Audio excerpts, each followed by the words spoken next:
Garden ಮಾಡ್ಬೇಕಂತ plan ಮಾಡಿದ್ದು, ಅದ್ರ ಪ್ಲಾನ್ ಪ್ರಕಾರ ನಾವೇನು ಕೆಲಸ ಮಾಡಲಾಗಿದ್ದು, ಅದಕ್ಕೆ ಇವತ್ತು ಸ್ಟಾರ್ಟ್ ಮಾಡೋದು. ಇವತ್ತು ಕೃಷಿ ಸೇವಾ ಕೇಂದ್ರ ಹೋಗಿ ಎಲ್ಲ ಗಿಡಗಳು ತೊಗೊಂಬರ್ತೇವ್ರಿ, ಬರ್ರಿ.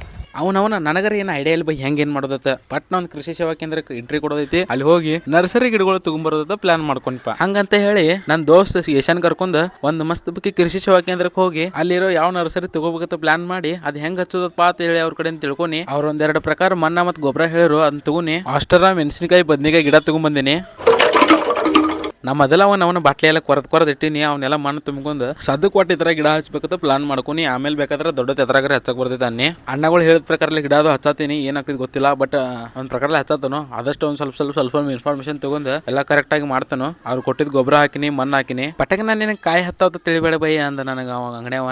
45 ದಿನ ಮಸ್ತ್ ಬೇಕಿ ಬೆಳೆಸು, ಆಮೇಲೆ ನೋಡಿ ನೀ ಕಾಯಿ ಭಾರಿ ಬರ್ತಾವಂದ.